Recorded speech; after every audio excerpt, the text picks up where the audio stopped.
guys, is another video. So ayan, for today's video guys, magpapalit tayo ng capacitor. Ayan,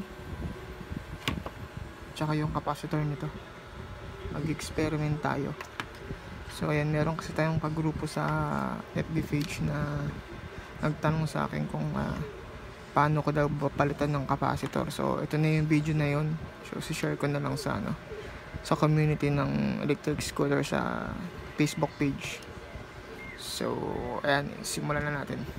Bali, ang gagawin pala natin, ang una natin gagawin is chinek ko kasi yung nito, yung MOSFET.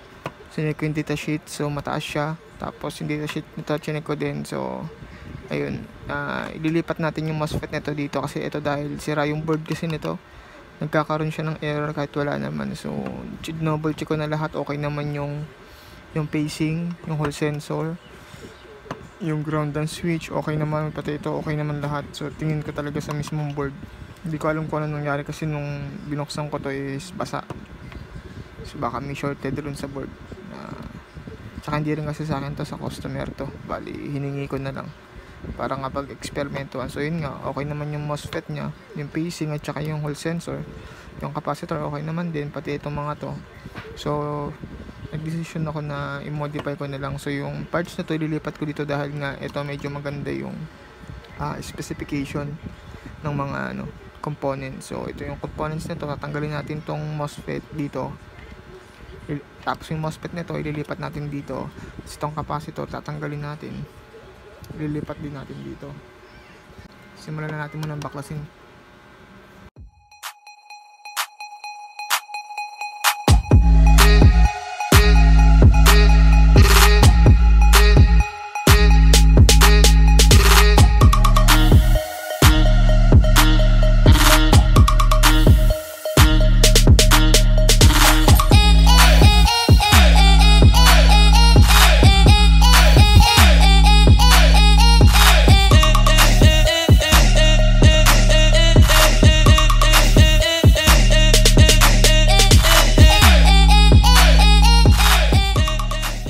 Ito na, natanggal ko na siya. So ito na yung mga MOSFET na tinanggal natin. So itong MOSFET na to lilipat natin dito, pero tanggalin muna natin to.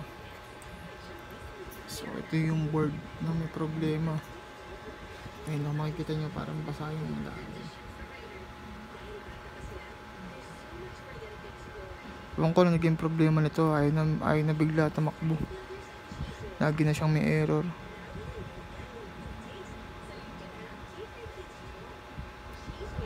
So ayan, ito na siya. Baka dito tatanggalin ko rin to, sayang kasi. Tsaka itong XT30. Sige yan guys, tanggalin ko muna to. Ito na tayo. Bali, natanggal ko na yung ibang MOSFET dito. Yan, nabutasan ko na rin yan ng mga butas na. So dapat ganyan itsura nya para madali yung makabit yung MOSFET. Tapos lilinisin naman natin itong likod.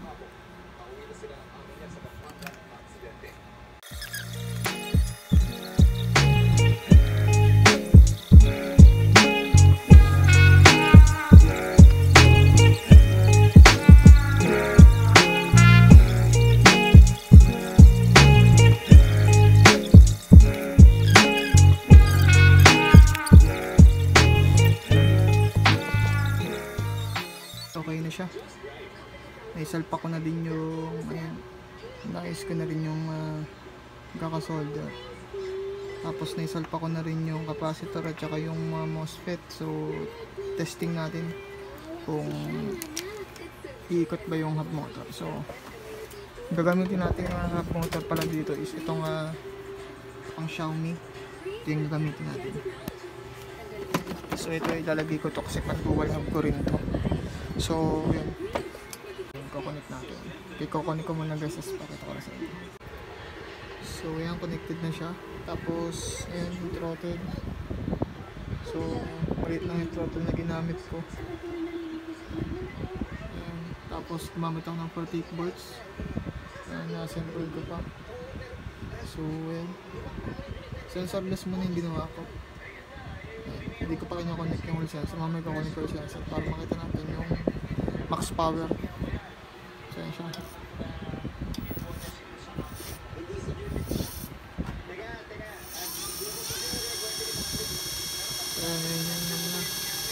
Pag without wall sensor yan.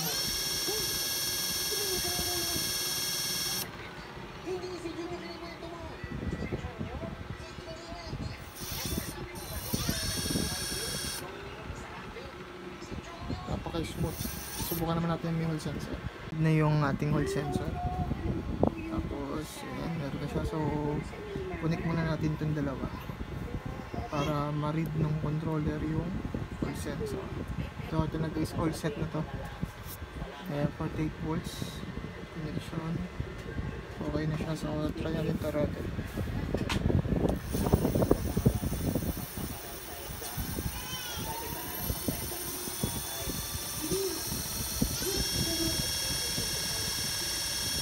Sobrang bilis.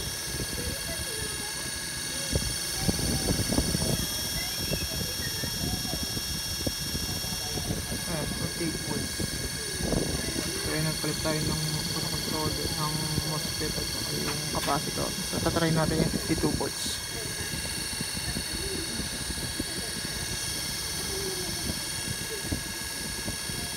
Try naman natin yung 52 volts. Try natin yung 52 volts. Ayan. Stop na natin.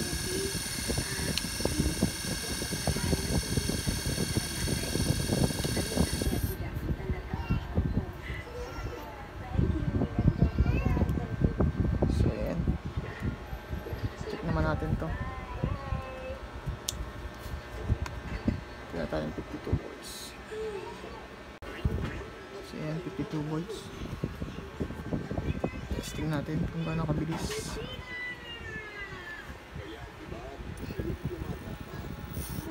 Ayan, 52 volts yan. Itong malaki.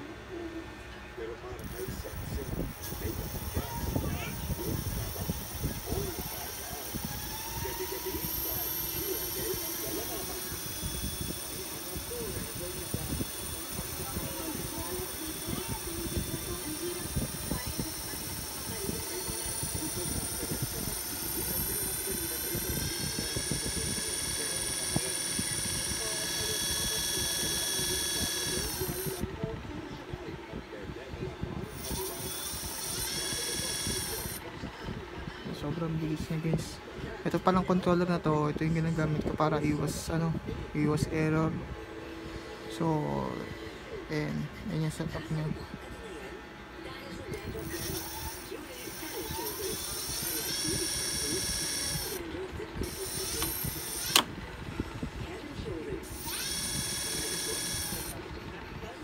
Yan, okay naman siya.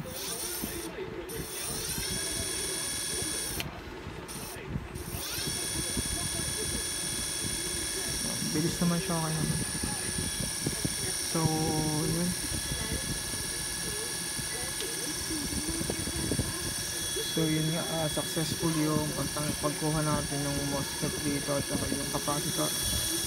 Nilipat natin sa kabilang controller. So yan siya kabilis, 54 volt, 52 volts. Ayan. So ayun lang for this video. Sana may tulong kayo guys. See you on my next video guys. Ito yung pinagpunan natin. Ito yung pinagpunan natin.